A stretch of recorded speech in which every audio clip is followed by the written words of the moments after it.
I get giggly. God. Woo! Here we go. Here we go. Ashley, you are the first person I am interviewing on this podcast of Becoming. So welcome. Although this is the 5th episode, you are number 1. Thank you very much. I'm Thanks very for being proud here. to be number 1. Awesome. So I have a bio that I wanted to read for everyone before we begin.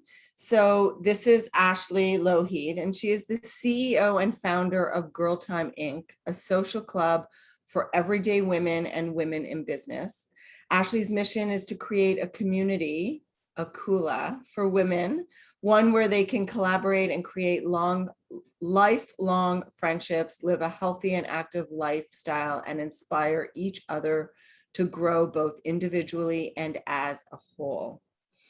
Ashley is newly published author and leader and a learner with a diverse education, including an honors degree in sociology, a bachelor's of education, a degree in interior design, and a certificate in event planning.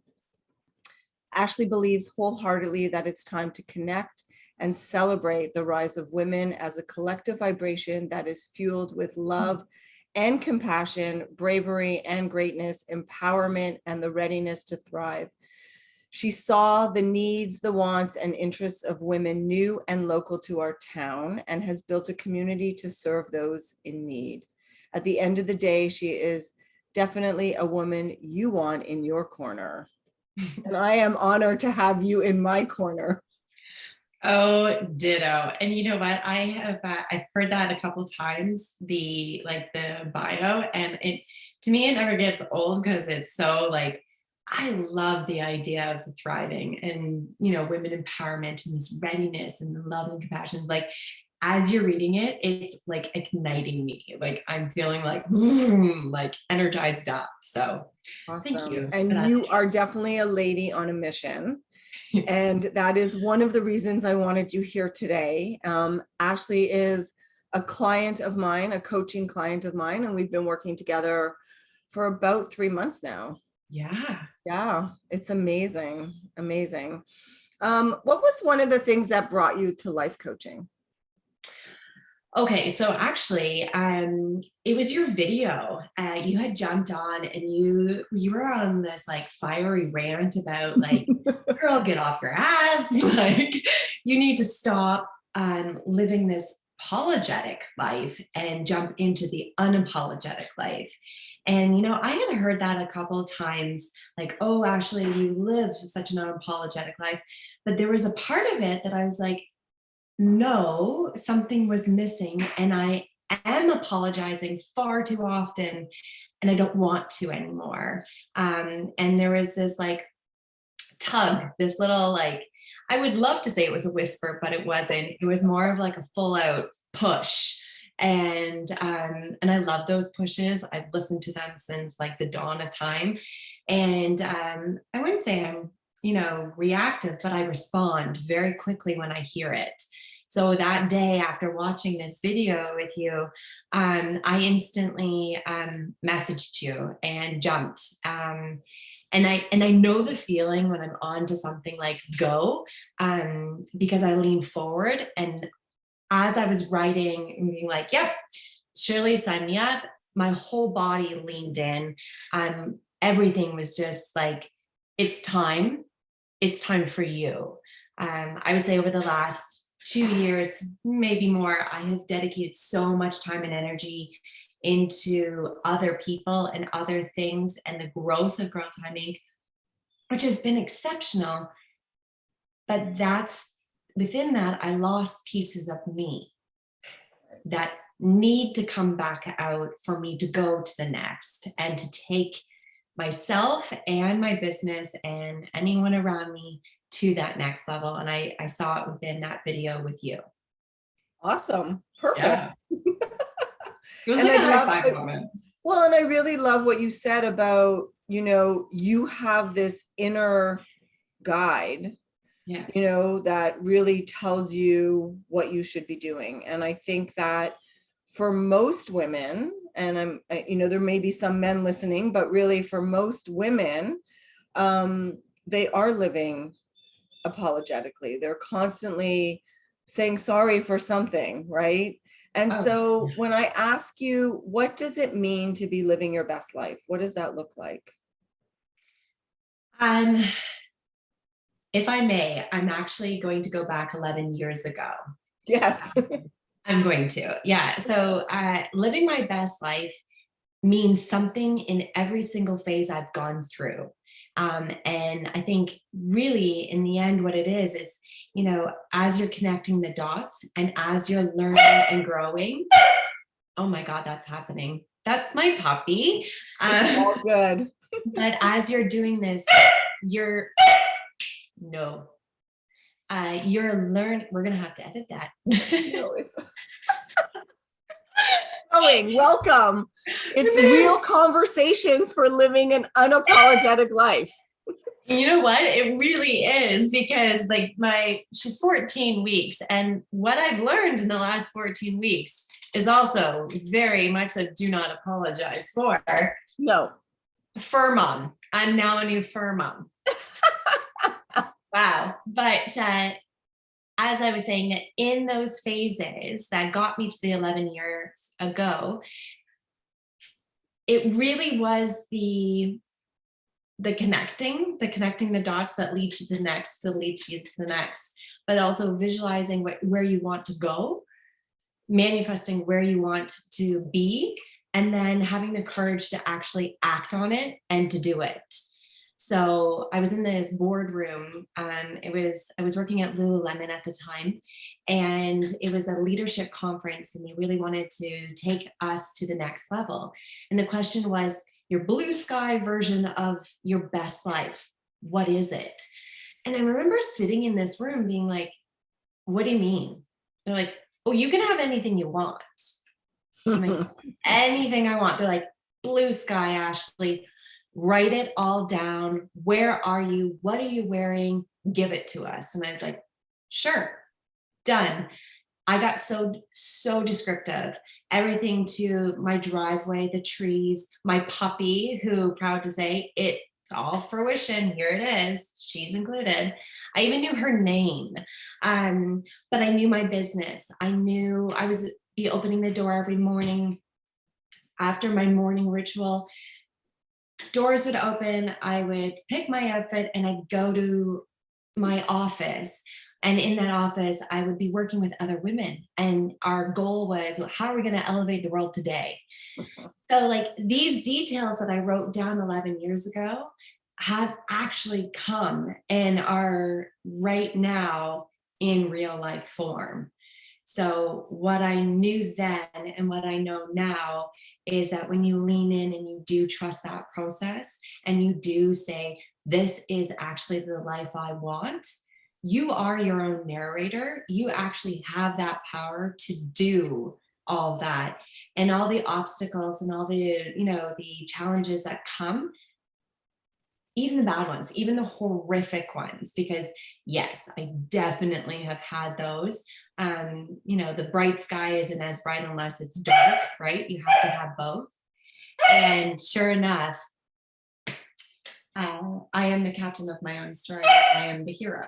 So, and I love it how she's like, this is the time she just decides to bark. She never barks. I've never heard her in all our sessions. Bella. Yes, this is my sweet Bella. And I think she now knows that we're live, and she's like, let's just put on a good show. It's all good. Plot twist.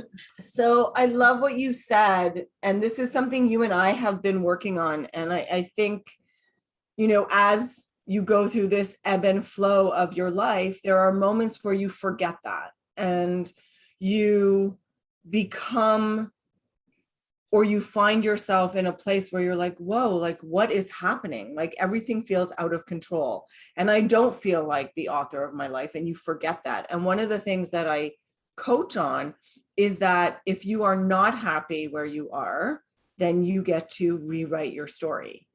And I think it's only that, and you and I have talked a lot about this, about the ebb and flow, and you need it, right? Because it's almost like a reality check. Like, whoa, is this story working for me? Or do I need a new story? Let me reevaluate. And I love that we started with this dream that you created, right? This blue sky vision of what you wanted. And we continue through our sessions on that. And that's one of the things that we talk a lot about, is that you are the author of your life. And so it has led you to this moment with me on this podcast. Yeah. Do you want to talk a little bit about your story, your Girl Time Inc. story, and how you got here? You know what? I think it starts with the story you tell yourself as a little girl. So the story I used to tell myself was, I was born into a tribe that was already established, and one that did not need me, and there was no place for me. So I went on this journey to go search for it. So playground is where Girl Time actually started. I would have these girl clubs, and I was developing my sisterhood. And from there, it went into high school. And high school is that challenging time period for so many, because they're really trying to figure out who they are. And in that, I would hop in all these different girl groups to really, like, who am I? Am I a leader? Am I the follower? Am I the comedian? Like, out of all these different roles, high school was that developmental period. Again, still searching for my sisterhood. University came. First year university, I eagerly packed up and, like, out of town, here I go, need to go to the next big step. And again, it was still that search of, like, who am I? Where do I belong? Who sees me? Who do I see? And who am I connecting with that reflects back on me? And, university it started off as I turtled. I actually was a complete shell of myself. I was incredibly quiet, very pulled in, didn't want to go anywhere. And in that, there was like a fall. It was like one of the, these big protagonist falls. And it was through my developed friendships, this sisterhood that I had grown, that pulled me out, and they gave me a good life shake up. And I was like, you're right. Again, the value of women coming together. From there, I finished university as the social butterfly who brought us all together, who created all these, like, every weekend there was a party at my house. And, I started to thrive in that leadership role of, I can be your social navigator. From university, I went to Ottawa. So again, another move, another phase, a new city. So again, I had to reestablish who I was, what my likes, my interests were, and who are my new crew. Because university, when we left, everyone dispersed. So now, being in Ottawa, I was new. All these things, what I didn't know was creating Girl Time Inc., but they were the stepping stones. So Ottawa was the glory days. I had a badass crew of women around me. They were like, we're going to go conquer everything. And we did. Oh my God, did we ever? Confidence was just oozing out of us. And one of the reasons why it was is because we lifted each other up constantly. Like, if one dropped, no, it was a quick pick up and here we go. We had, we just were ignited. There was massive flames within us. And that was very powerful to be around. What led to the next phase, and actually was, I refer to it as the dark days, because I went from, like, the all-time high, like, glory, to massive crash and burn in London. And it was 5 years. And what I didn't know then, and what I do know now, is that this fall from grace was the best thing that ever happened to me, because it showed me my strengths as my own hero. That when nobody comes to save you, that you have to actually save yourself. And when you have a newborn in your hands and you are solo, you have to do it. You actually have no other no other direction but up. So that was 5 years. And from there, we had this life altering change. Within 8 days, our whole world shook. My husband, on a whim, decided to apply for a position here in Collingwood as an orthopedic surgeon. And and he was coming out of residency, and no, like, it's very unheard of to get a job at a residency. We had a newborn and a 3.5 year old. Had just come back from my best friend's wedding. Our house was not sold. We were supposed to go to Toronto, and the world basically said, stop. The universe completely jumped in and said, I'm going to rock your world and flip your ship in a completely new way. And I need you to hold on. So in this shift, we came back home 360, like all the way back around. And now I was back in a town that at one point I never wanted to see again. Right. And the insecurities and the sister war wounds and all these deep rooted fears came flooding back. And the big question was what to do now. Right. Where are you going to go now? What are you going to do?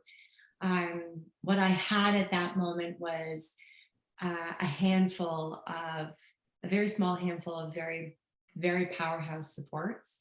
And I started to meet the right people at the right time that basically said, well, you've got a couple choices. You can sit in your own shit or you can smile and carry on. Let's get going. I chose the latter.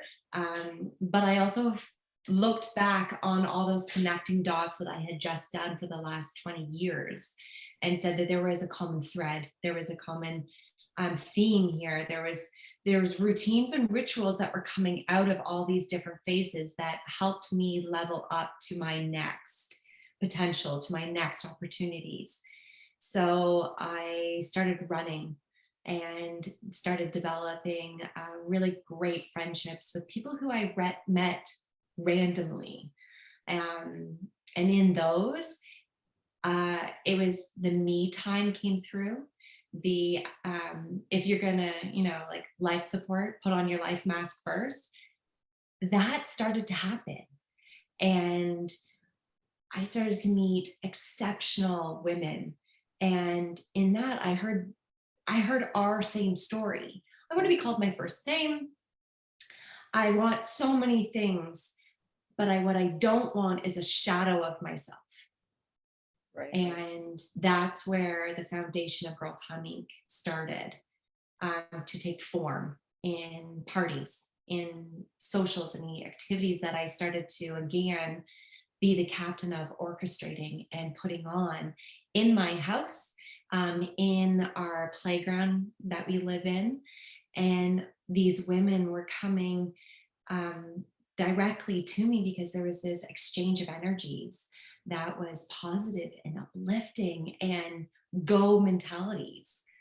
And in that also, there was a hardship that I was about to face.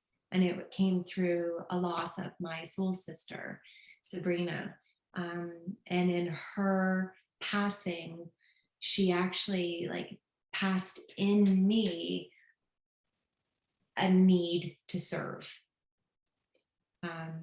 She saw this world that I was living in a different perspective that I hadn't seen. And she had believed in me before I believed in myself. And in her simple lines, it's so much bigger than that, Ashley. It's so much bigger than that.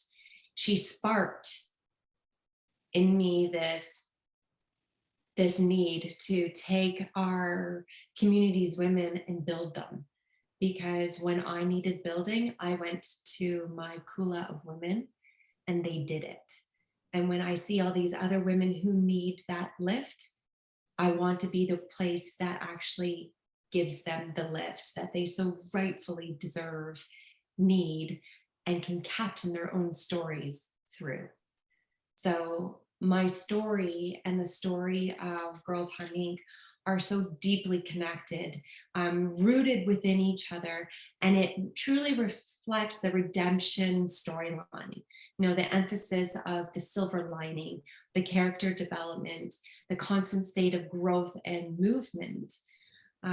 It's the plot line where the heroine goes through these challenges and obstacles, connects the dots, and then goes to the next level, because the next level means something greater is to come, and you have to go here to get there. Right. So that is my story, and the story of Girl Time Inc. in a nutshell. So what I heard from that, it was beautiful. Thank you. And what I really hear continuously with you is that every challenge, every experience has been an opportunity for growth. Yes. And we talk a lot about how we can play the victim mentality, right? We can focus on the woe's me, or we can focus on the what's now. And one of my favorite quotes is, life is happening for us and not to us. And even in what you described as your darkest days, you used all of that as an opportunity to continue to write your story and not play the victim, which I'm sure at some point you might have played the victim. Oh, 100%. You know, and I think it's through those experiences where we learn the most. And I agree with you. I continually coach women who are like not believing in themselves. You know, they're not living unapologetically. They're constantly making excuses. They're living in a place of lack or self-worth or limiting beliefs because they've been told. And through coaching, I'm here to debunk those, to show you or them or all of us that we do have our story, and it doesn't keep us limited, but it actually allows us to grow. Oh, 100%. There is power in understanding that when you view difficult situations, difficult people or interactions or phases, if you start to view them as something that has taught you, and find the value, find that silver lining, and have change the story to have like a positive prompt, that's when you're in character development.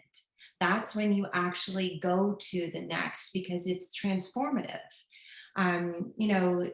There was this author, and her name's Kim, and I can't remember her last name, but she said, just like any good fiction, life is about character development. And when you play the victim, but yet you don't see yourself as the victor, you only see the antagonist as the bad people, then you can't go anywhere. You're stuck. You root yourself in the muck. Whereas if you actually see that these antagonists, either events or people in your life, they act as a push for you to like self-discover your strengths and actually hear that inner voice speak to you as your best friend, as like, no, don't lie down, get back up. Right. That's when you can see the antagonist as like a moment of gratitude for them. Thank you, because without you, I wouldn't have got here. And if I could go back, I have a list of so many, I can now say beautiful souls that were my antagonists, who were my villains, who were my enemies. And I would thank them, because if it wasn't for them, I would not know how to connect to so many women, because we all have sister wounds. We all have these stories within us that are like, well, I can't go to this group of women because I'm scared that I won't be accepted. I know that story. Right. I know that story. You know that story. You can stay there, or you can say thank you, because you just gave me the next step to go to my next chapter, because without you, I would have never got here. I think it's so important what you're saying about offering gratitude to the people who have challenged us the most. Yeah. I just had this conversation with another client that we need to be grateful for the people who come into our lives who are challenging us, because it's them that really show us what we need to do to move through something. And I'm all about mindset, right? And we've talked a lot about this. We can stay in this place of like, oh my God, why is this happening to me?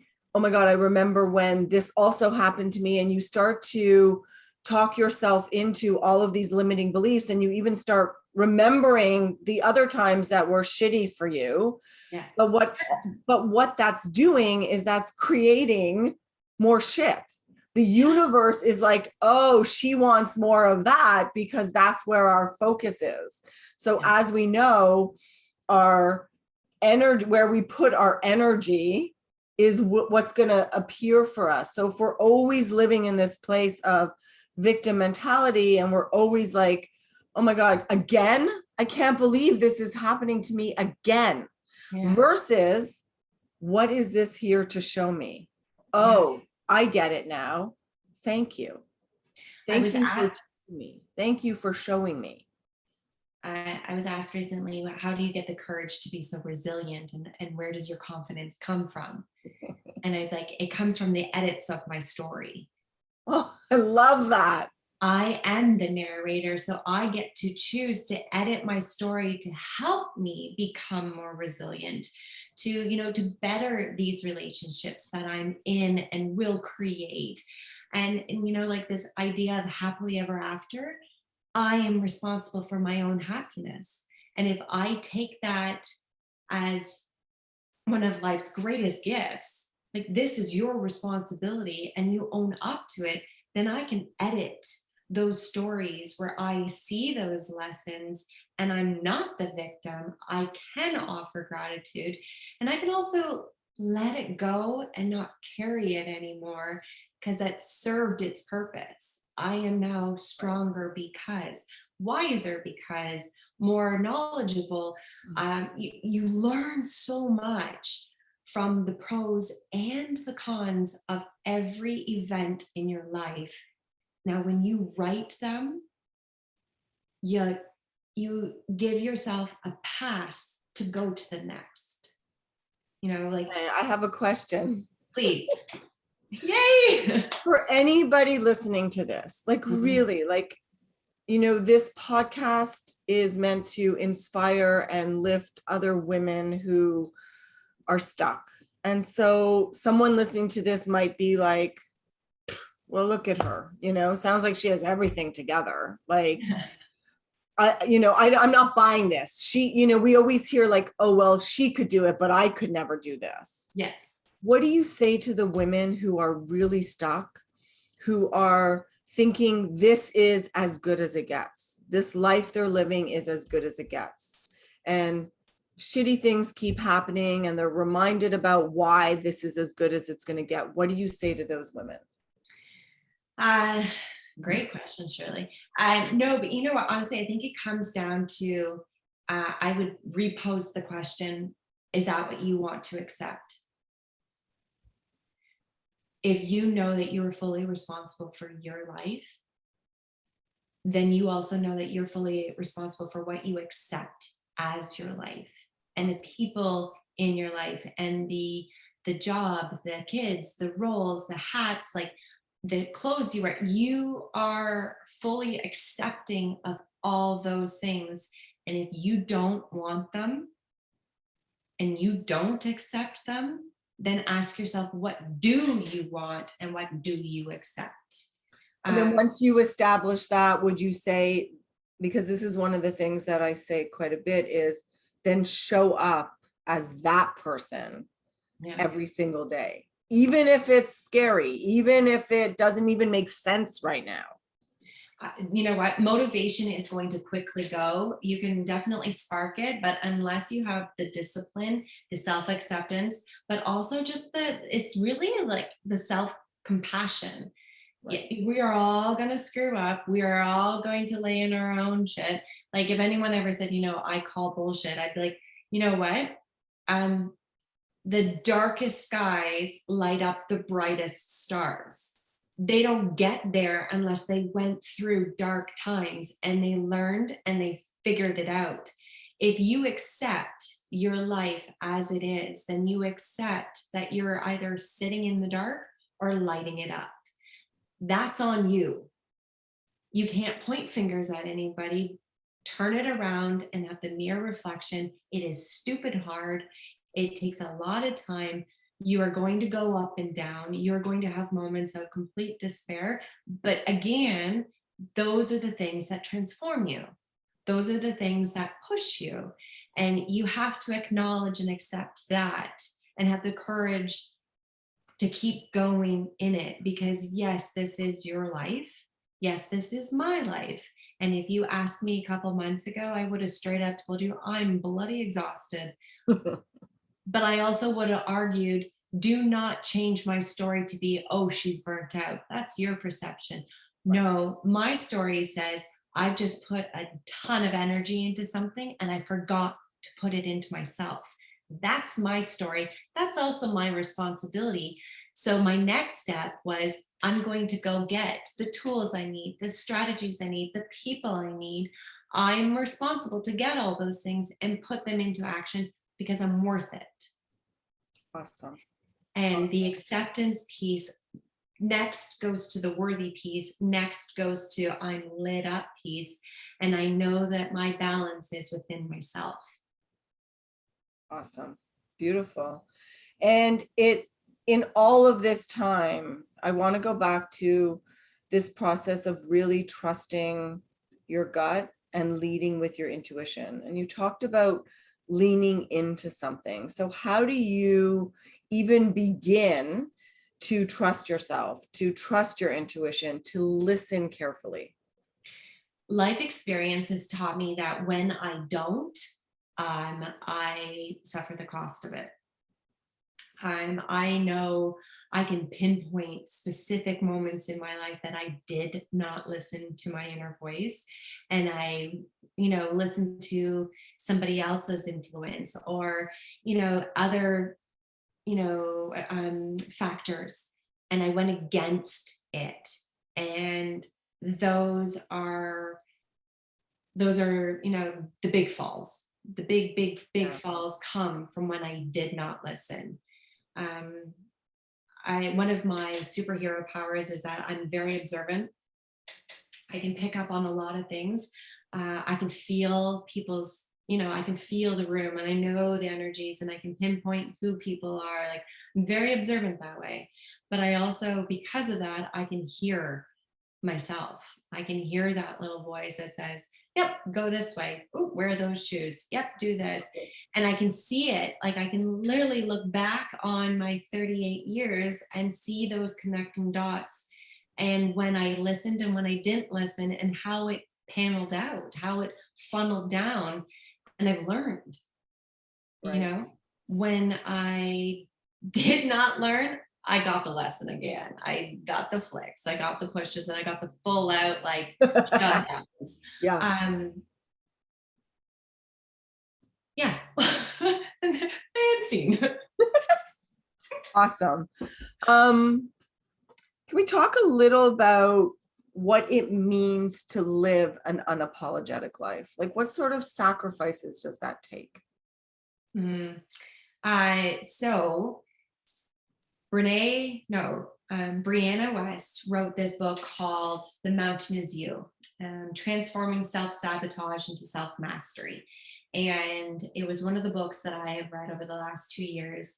And when I think of sacrifices and fears that lead to living an unapologetic life, it's that transformation of self and the self-sabotage piece that you have to visit first to understand your own sacrifices and understand your fears. So she wrote, and if I may, I'm going to read it.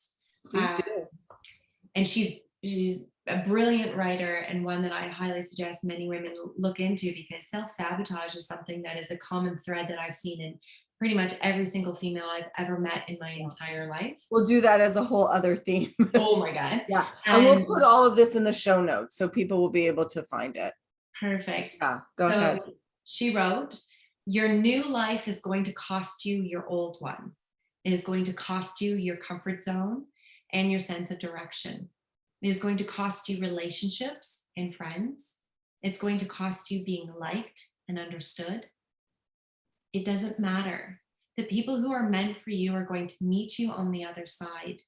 You're going to build new comfort zones around things that actually move you forward. Instead of being liked, you're going to be loved. Instead of being understood, you're going to be seen. You're going to lose what was built for the person you no longer are. Remaining attached to your old life is the first and final act of self-sabotage. And releasing it is when we must prepare to truly be willing to see real change. So I read this a year ago and my world was like, boom, like a massive shock. And that's where living an unapologetic life is understanding your power as the narrator. And I lost friendships. I lost, relationships that were very near and dear to my heart. I lost being liked and being understood. There was many times people were like, what are you doing and why are you doing and what is Girl Timing and who are you? I definitely lost my old self and comfort zones. I don't even know what a comfort zone is anymore because I feel like I'm doing it on a daily basis. This itself is going out of a comfort zone. My dog barking, that was a comfort zone, people. But I also know that it's true. I am now surrounded by people who love me for me, who only want the best and want to be my witness. They don't want my life, and I a witness to them. I am my new best friend, and that self-acceptance piece that I was longing and looking for from day one of my existence to, 36. It slowly, progressively got me here to this other side where I am understood because I understand myself. Yeah. Awesome. So That's beautiful. Really beautiful. And again, what I'm hearing is it takes practice. And I wanted to give the listeners a couple of steps for living this unapologetic life. And the first one you described as like, sky's the limit. Write out your dream, create the vision of your book, of your story, of the life that you want to be living. So that would be step one. Step two, what I heard you say is you have to be disciplined to show up for yourself. And you live very intentionally. I mean, we have these conversations around your purpose and your passion and the things you notice and the awareness that life brings you and really being committed. And one of those things that I would say is show up as the person of your story every single day. And that's the commitment piece, right? That you matter, that you are important, that what you have written is important for yourself. So that's the commitment piece, right? And then what I heard you say is also have compassion for yourself, that you're going to mess up, that it's going to be hard. And there's days that you're not going to want to live from that person because whatever, you're feeling shitty. You have this limiting belief that you reminded yourself of, you had your excuses, whatever it is, but that in the discipline, there also needs to be compassion. That's the other piece I heard.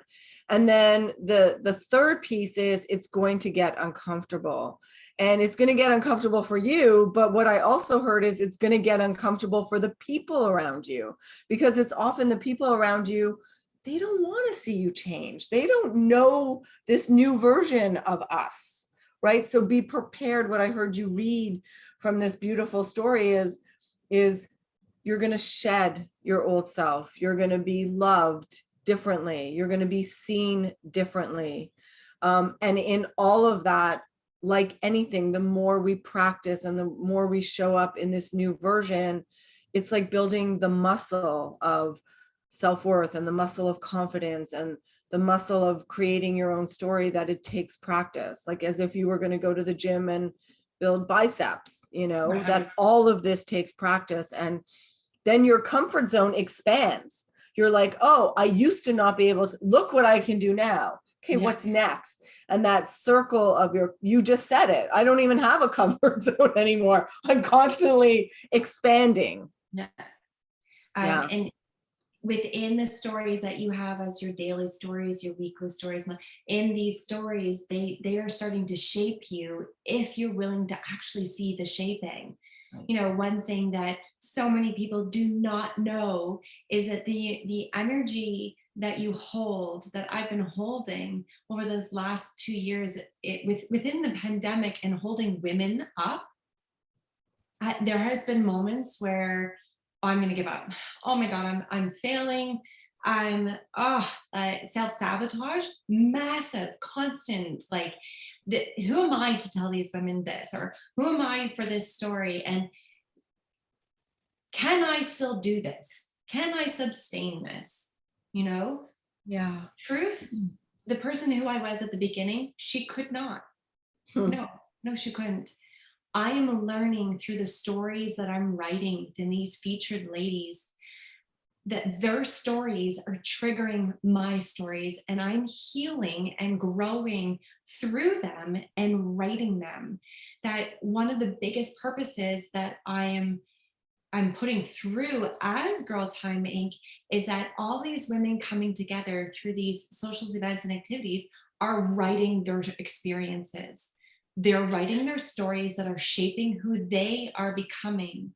So we have, and I say we because the team that I'm developing, in our growth, we have this amazing gift to be able to offer the experiences that change the stories, Hmm. that lead to development of character, that lead to plot twists, and say, oh, hey, remember when you didn't think you were worthy? You are so much more than that.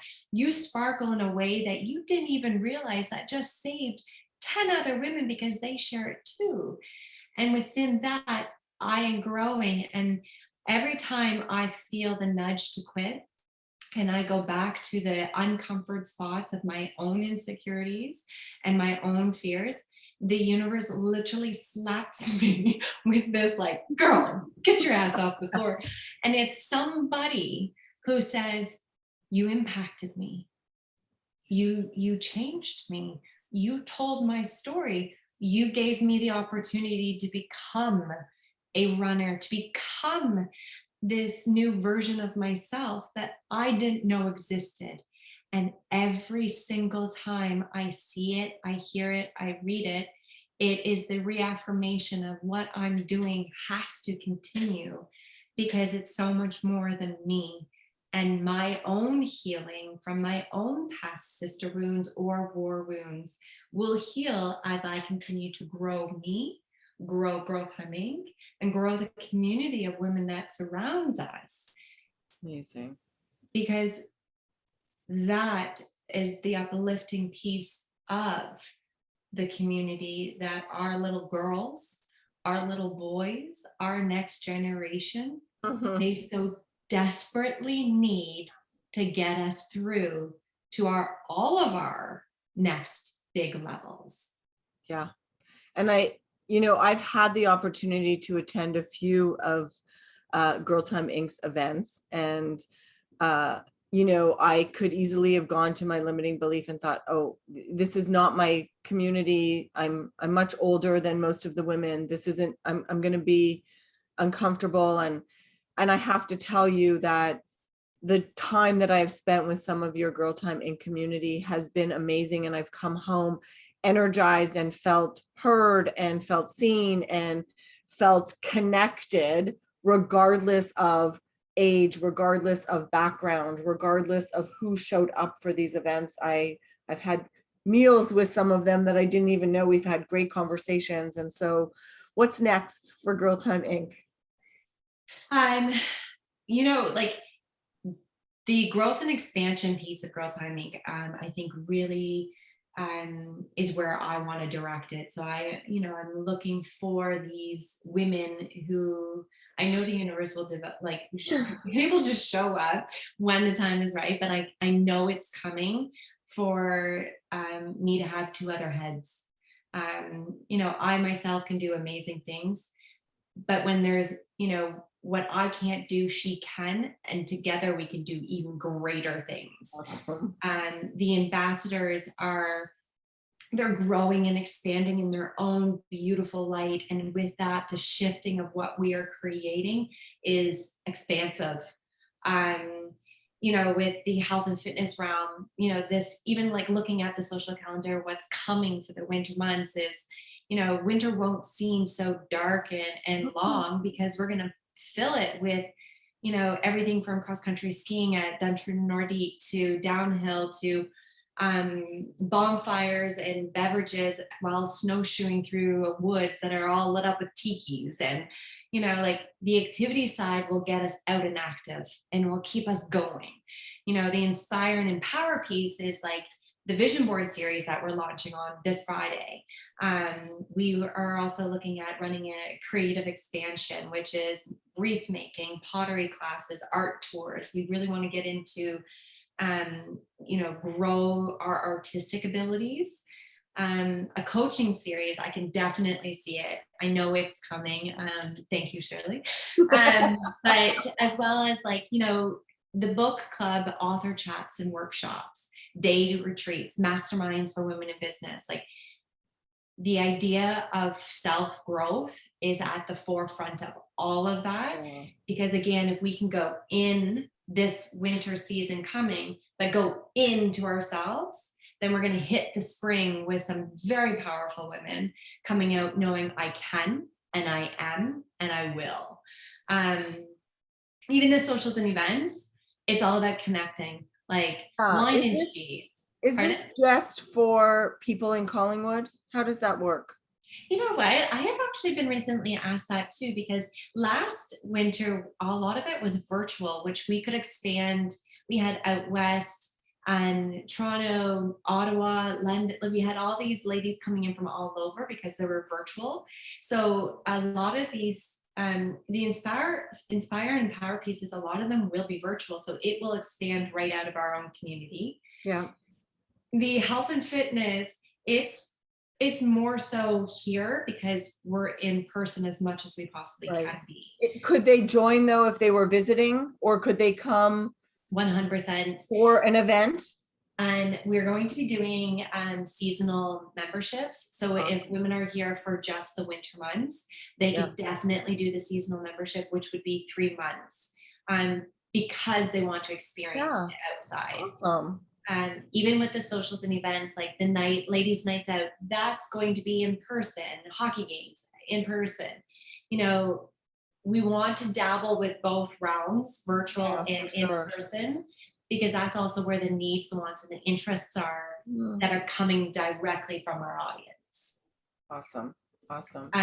One piece that I know that I really want to focus on, not just this upcoming season, but for the next several years, is really developing the piece of women's stories being heard. That connecting underlying current is what actually brings us all together. Yeah. And in these events, social activities, they happen next. But when we start to become and hear more women speak of owning their stories and owning their character as the hero in it, everything just continues to ebb and flow in more of a circular motion where you're connecting everybody, the women in business, the fabulous women in the community, but everybody, because we all share the same commonality of I own my own story. Right. Miss Ashley, you need a Girl Time Inc. in every city, in every town. Yes, I do. I'm planting it right here.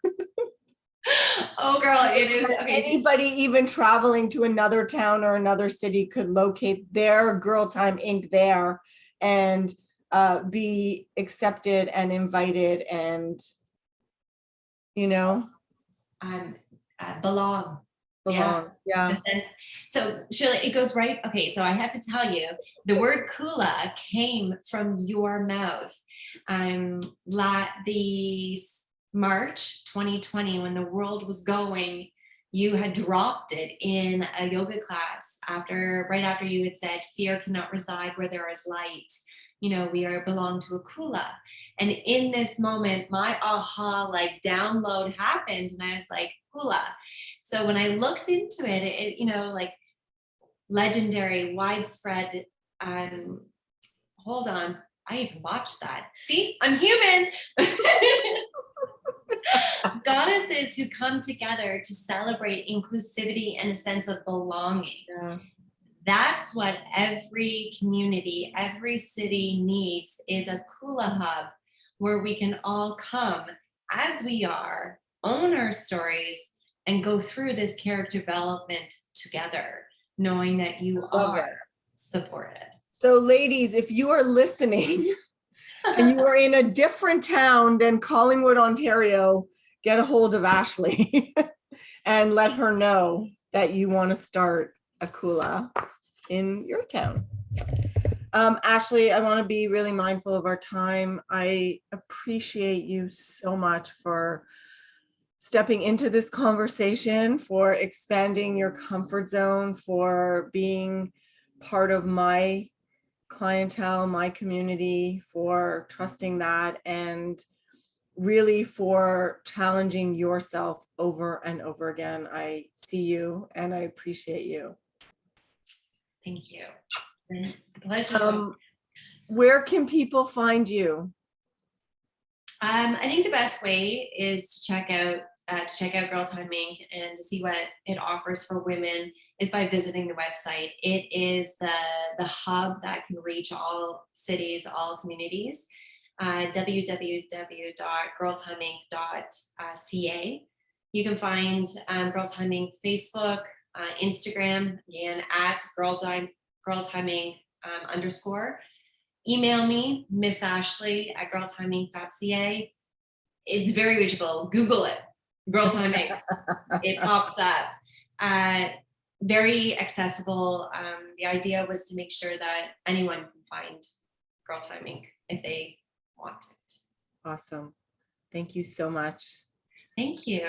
Thank you. Thank you. Number one on the podcast.